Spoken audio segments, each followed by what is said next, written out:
Hey everybody, I'm Jody Vance. And I'm George-Affleck. And it's time for... It's raining again. Oh, for God's sakes, it's raining again. What the UnSpun?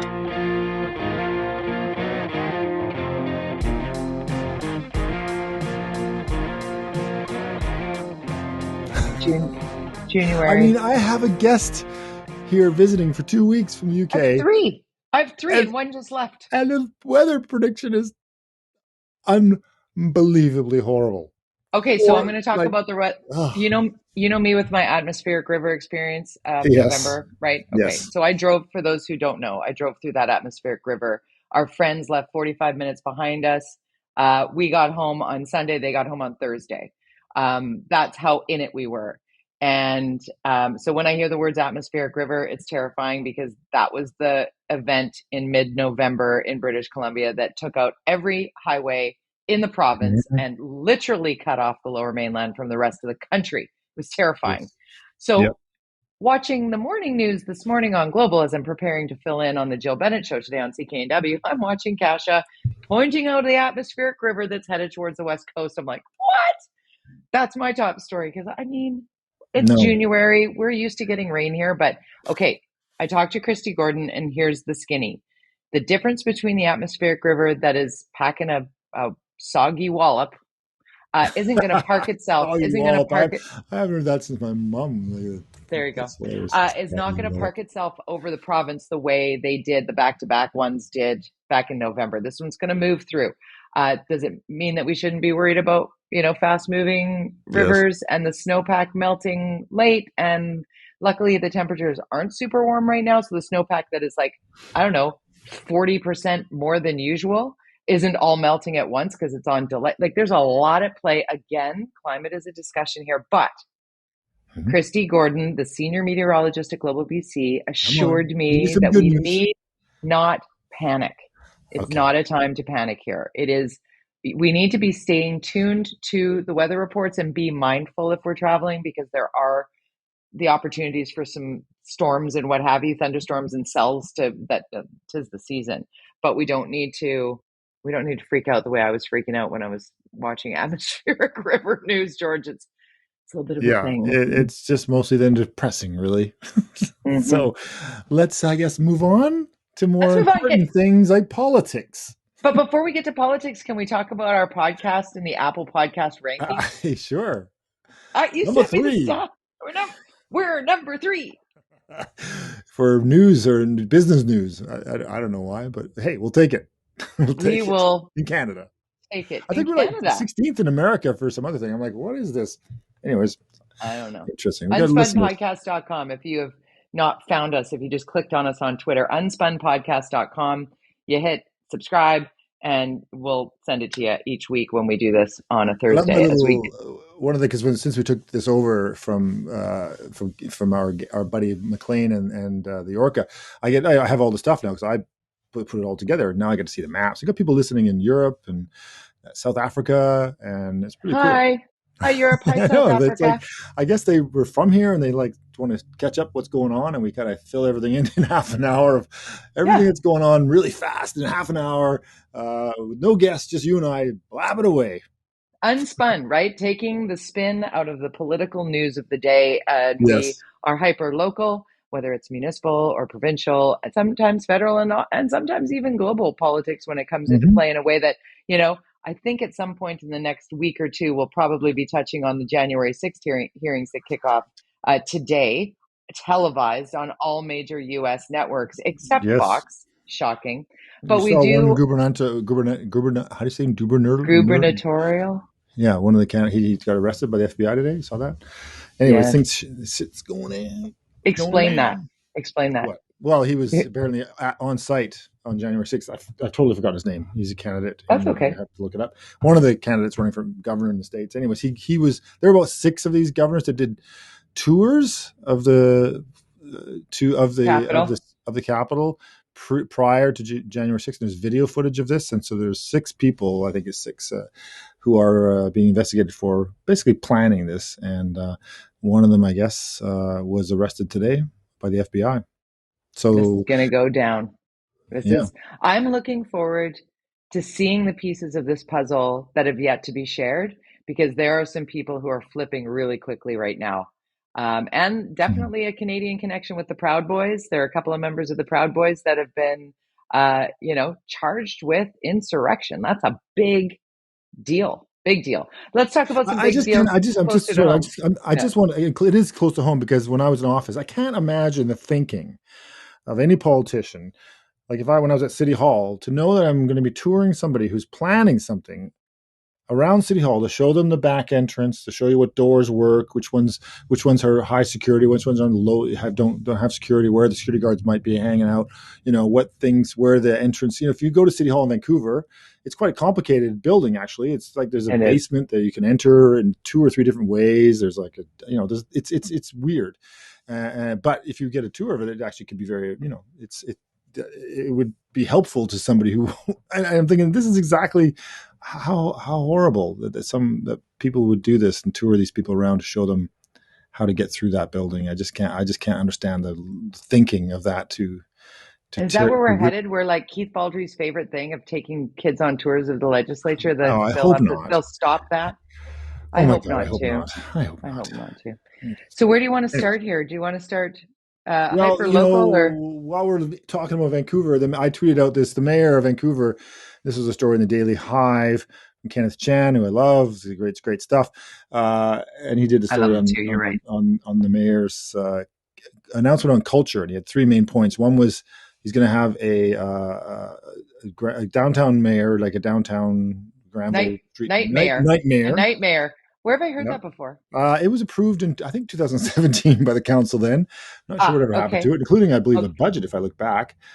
He was going to have nightclubs open until 3 a.m., which is something Sam Sullivan tried as mayor. Where have I heard that before? Yeah, Sam Where have I Sullivan, MPA, it was to 4 a.m. actually, but on Granville Street. It was actually, I remember going to the bars when they were open till 4 a.m. and you'd be at the bar and you'd be going, what? It's 4 a.m.? Oh, no. Because of course you stay there until they close. Anyways, that Yeah. didn't last long because it would create a bit of I'd like to craziness. chime in on that. Can I chime in on that Yeah. if I may? Because as a longtime cocktail waitress, like I worked in downtown Vancouver. I worked at Kit's Pub. I worked at 86th Street Music Hall. Did some work at the Roxy. It's 1 o'clock, 1:30 last call is ideal. 2 o'clock, empty it out. That's ideal. Mhm. Like cut off the booze sale at 1:30, and if everybody wants to stand around until 2:30 or 2:45, whatever, but as a waitress, you tend to two Tims. It's time for you to go. Your your Yeah. your Well, I think opportunity to meet the one of your dreams is over. Get out. Get out.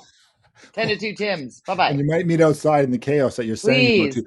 The thing But with even if Granville, they have to have the staggered closing. I think is right, but better. we pushed everybody out, like cutting off the drinking at 1:30 and Yes. pushing everybody out 30 minutes within the 30-minute window, I think is the problem. I don't think extending liquor sales helps. I think extending from last call at 1:30 in the morning to whatever, make it 3 o'clock. No one's hanging out. If you Yes. cut off liquor sales at 1:30, no one's going to be there at 3 a.m. Some people are going to have had Oh no. more drinks and Eh, shooters or whatever on their table, and they'll stay there for a while and be spilly and stupid and throw That's up right. all over the place, and then they'll leave. I mean, And the see, I chores was a they're wage. supposed to do at 10 a.m. won't get done at 3 in the afternoon instead. Like Exactly. I'll get up and early enough if I'm sent home to bed. The Anyways, yeah. two So Tim. yeah, the third one was Oh yeah, what's the third one? it was Sports hosting something. expand no it's, yeah, to expand the sport hosting the operations that the city hall pays for to include other kinds of conferences and but what are you Have I talking about? heard that We before? have the Vancouver Economic Commission. We spend millions of dollars, which I have always had a problem with this economic commission because what is the point of it? But one of the main points of it is to promote Vancouver, to have people come here to apply for, whether it be conferences, film industry, yada, yada, yada. They already All the exist. things. You're already spending It already millions of dollars on exists. this. What are you doing? Why Yeah. have you announced three things that already exist or shouldn't exist? I just, this is the creativity we're getting for this election. The candidates, no offense, I'm not getting inspired by any of these people, to be honest. I'm really worried that I think turnout in Vancouver is going to be the worst in the history of the city because this election, I get the sense, is going to be chaotic. It's going to be weird, but none of the mayoral candidates right now are inspiring people, I don't think, the way they should. And that's really a problem. It's bizarre, really. I I think there might be, and this is my unspun I've learned from George over the years of us doing this weekly now, is I think that there might be the sense that inaction in this moment is better than taking some kind of action, because it seems like every time there's like a re-announcement, a retread of stuff that's already happening. I mean, to the novice who doesn't really engage themselves in municipal politics, I guess they land on that and say, "Oh, well, look what he's doing. I totally agree with them." Where nerds like you and I are like, "What are you talking about?" And then there are others who are getting all up about stuff that, I mean, what is this about the saw that was at the dollar store? Like I was talking to Drex about it. He wrote a column, I think, for the Daily Hive on it, because he's like, it's a gardening tool. Guess what? I They're at Home know. Depot. They're at Home Yes. Hardware. Well, yeah, but They're everywhere. they're behind. You can't buy them off the shelf at Home Depot or Canadian Tire. Oh, okay. I didn't John know that. Cooper, actually, John Clarides, who's been the broken Right. window guy, tweeted Yeah. out Oh, I. somebody had seen this at the dollar store at Hastings and Clark, just a few blocks away from where this gas station attack happened. And the guy that was holding the machete, I put quotes mark, was actually holding what was this actual gardening tool as was being mocked. So this Oh. guy was chasing people at this gas station with this gardening tool that people are mocking. John Clarides and then John Cooper, you retweeted the Johns, and Both the the John the machete.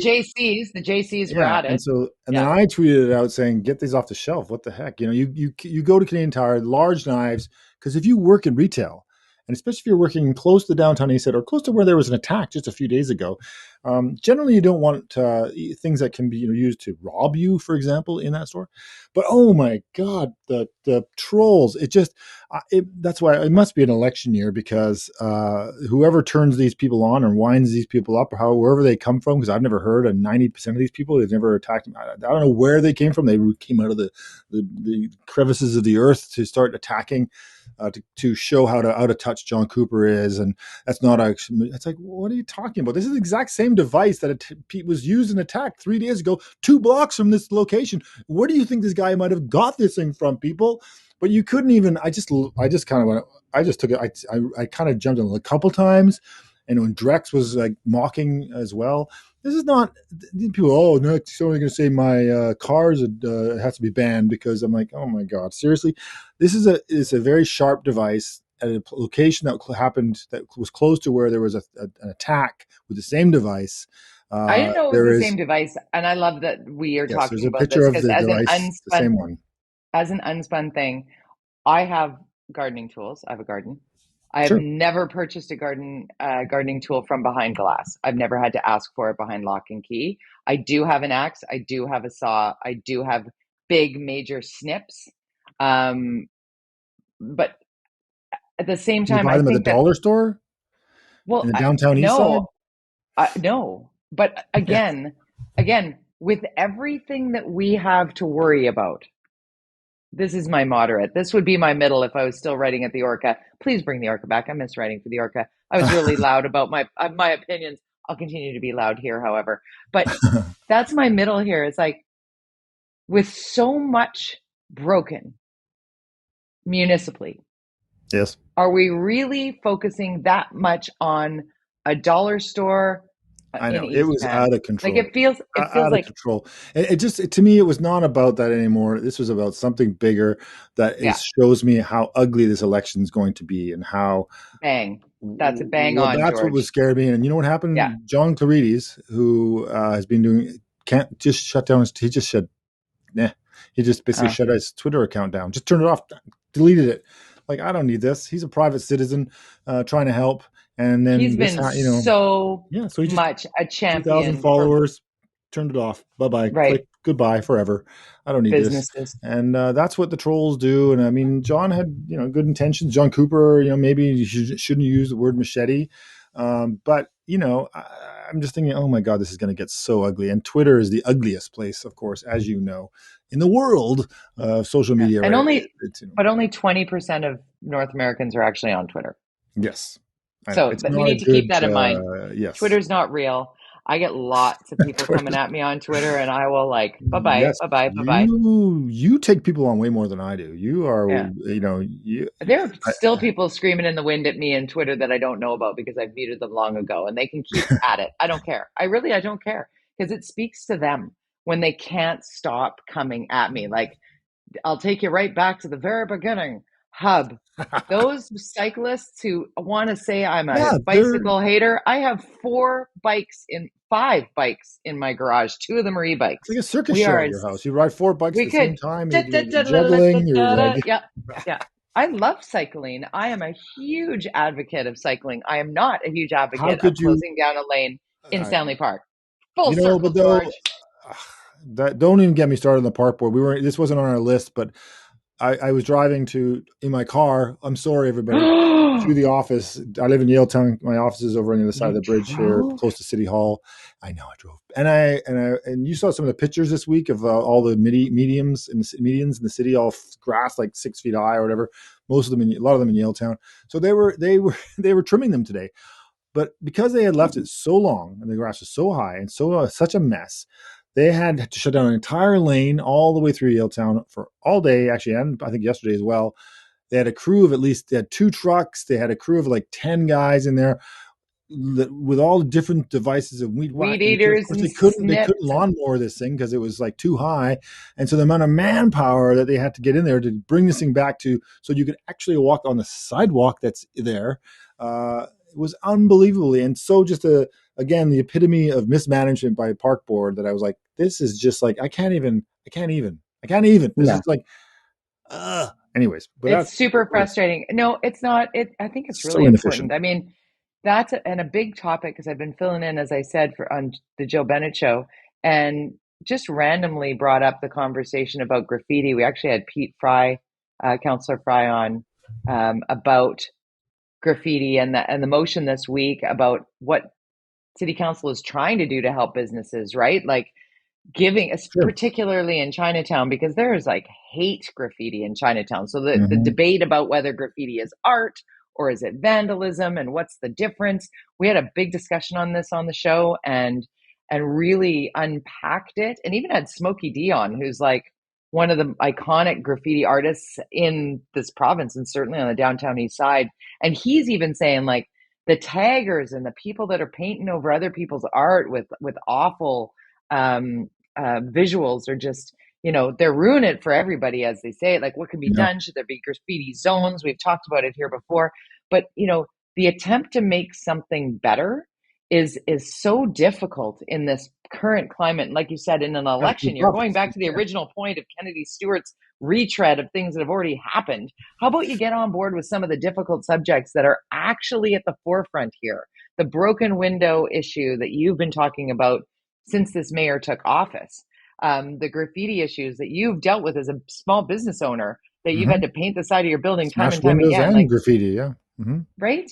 So, I mean, these are the things that get lost in the sparkly things of an election year. And it feels like election years, particularly with this mayor, the election campaign starts the second he took office. Yeah, The did. second He he did won, he started more than campaigning Gregor again, Roberts never did. Yeah, and which we already is talked last something. week about his slush fund and the money he has as a mayor. I think, and of course today I told the story a while ago, and I always use this metaphor as my strata council, and I'm the treasurer of my strata council. I try to be on there. I have been for years because I like Yeah. to control money. So, but You're very controlling, George. one of No, the you're not. things one of the things I always support is this fund that's meant for cleaning out in a parking level. People just dump their garbage there, like their old furniture, and it costs us, I think, $1,500 every 2 months to get somebody to come in and move all this stuff out of there. But the alternative is people leave, well, because this is human nature. I don't know why they do this. Will leave these things they don't want. They don't want to throw them away. They're too lazy. Whatever the reasons are, maybe I don't know what their problem is. So put them in They'll the put it, lane. they'll put them in the lane. They'll put them in stairwells. Yep. They'll find little holes somewhere to shove this stuff. You're like, oh, for God's sakes! So we budget for it. The city.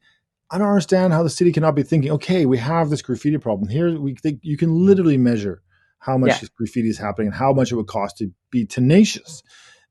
Getting rid of it. That's the key to it. You have to, like the broken windows comps, you have to deal with it immediately. And as a business in my building, immediately somebody spray paints on the side of our building, it's gone within a couple of hours. Gone.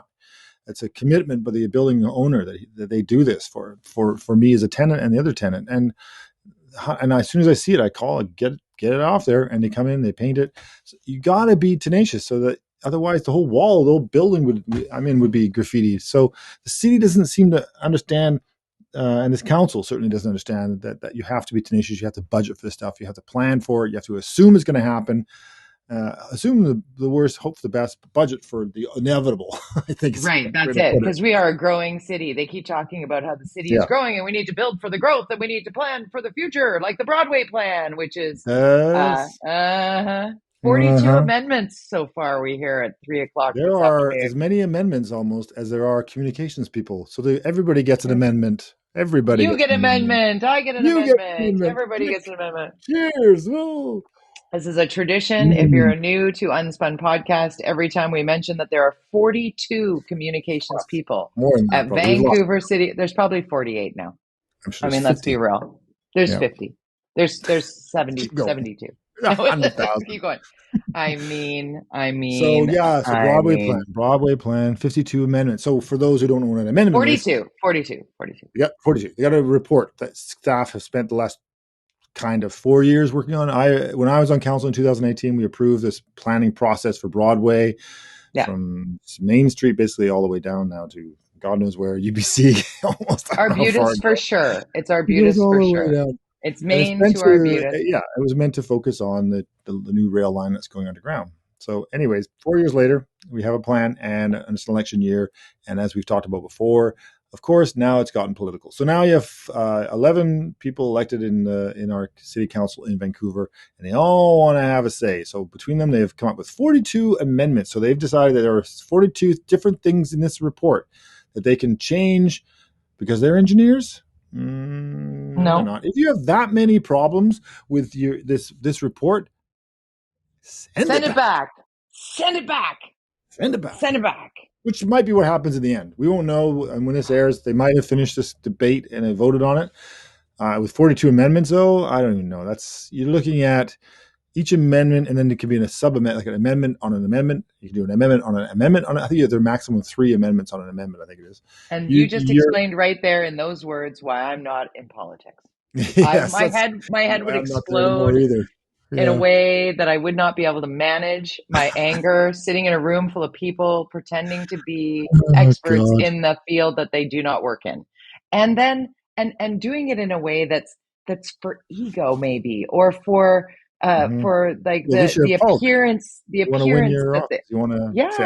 appearance of, I mean, yeah, it's bad. It's and bad. There are hardworking people. Can we just go back to the fact that there are very hardworking people in City Hall? There are very hardworking staff members in City Hall. There are councillors that have really good intentions.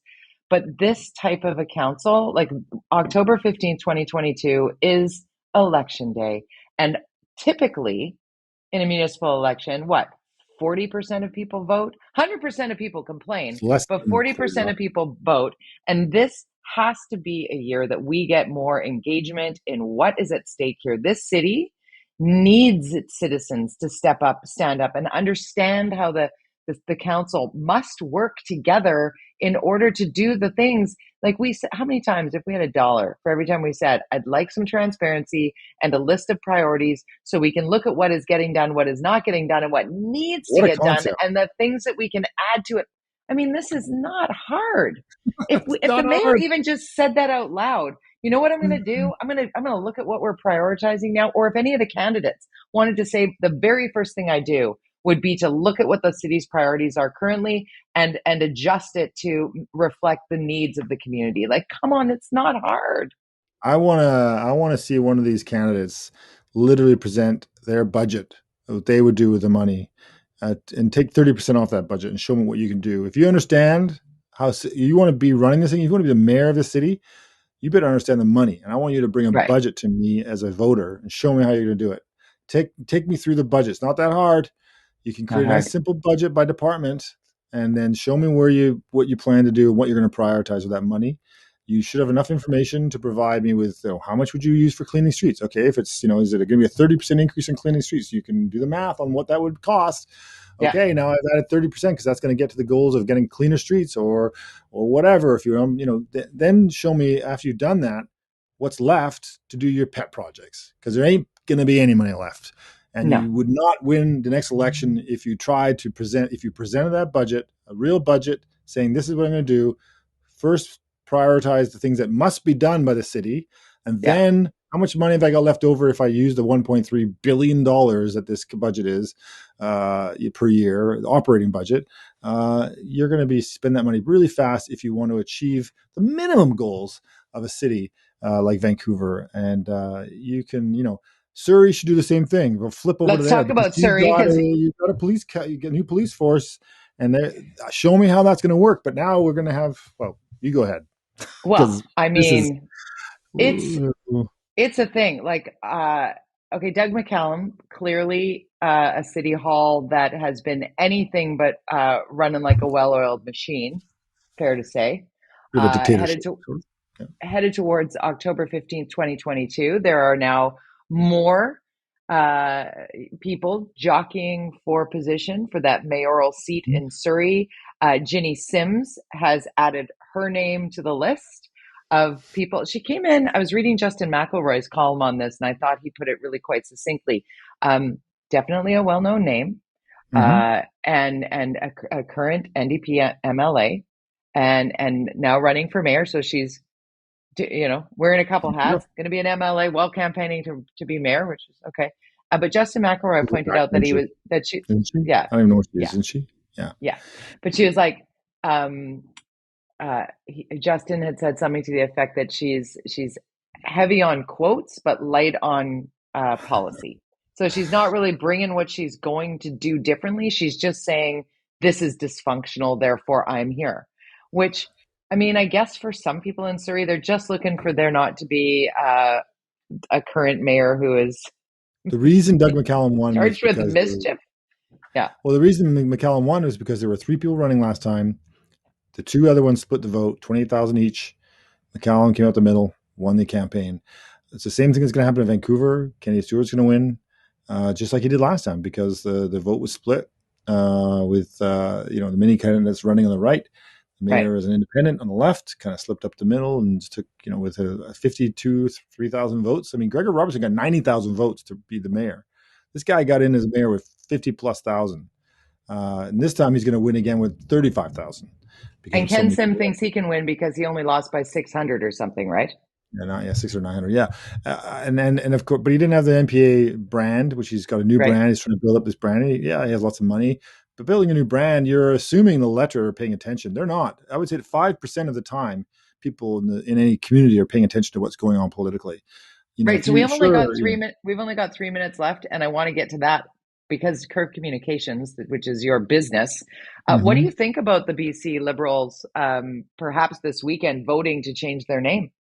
I would advise against it. I don't get it. I think it's really tough to change a name.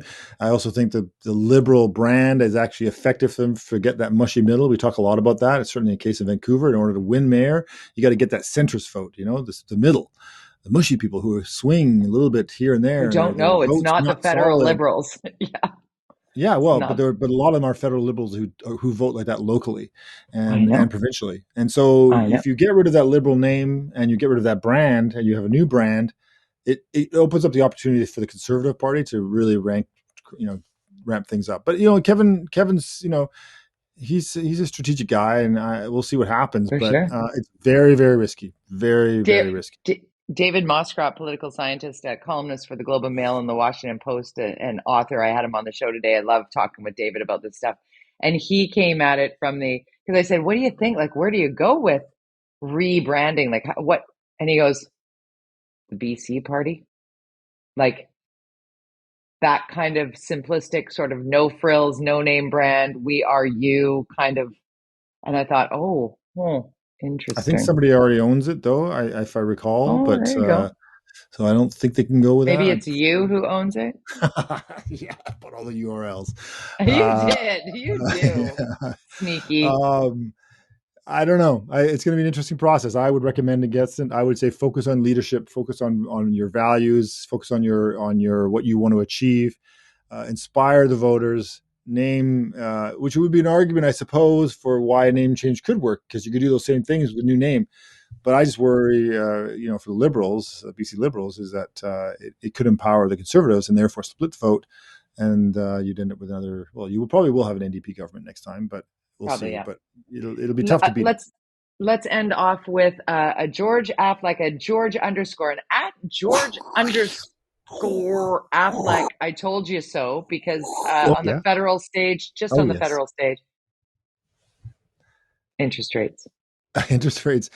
inflation. They're not doing the job because inflation is still going crazy, and there's some stories coming out that saying, if your mortgage is coming due in 2026, you're going to see, a potential, 300% increase in your mortgage fees. It's disastrous if it keeps going. And of course, I predicted, this is not like rocket science. This is pretty common historically. And when you overspend as a government, when you print money, it leads to massive inflation after the troubles are over. I'm not saying that what solution do we have during the pandemic, No. but there's an assumption that this is what happens, and it's happening. So I don't know what to tell you. Yeah, Jody, no, I set you up to say it what do we need simply. to I do? told you so. I I told you so told is you what you're telling you. I told you so. so. Thank You you. called it. You called it. Yeah, well, That's all the it's time we always have, fun. because unspunpodcast.com. That's where you always find George Affleck and Jody Vance. We do it Yep. weekly, and we keep it tight. 30 minutes. We went 30 seconds over. Say goodbye, All George. right. Bye.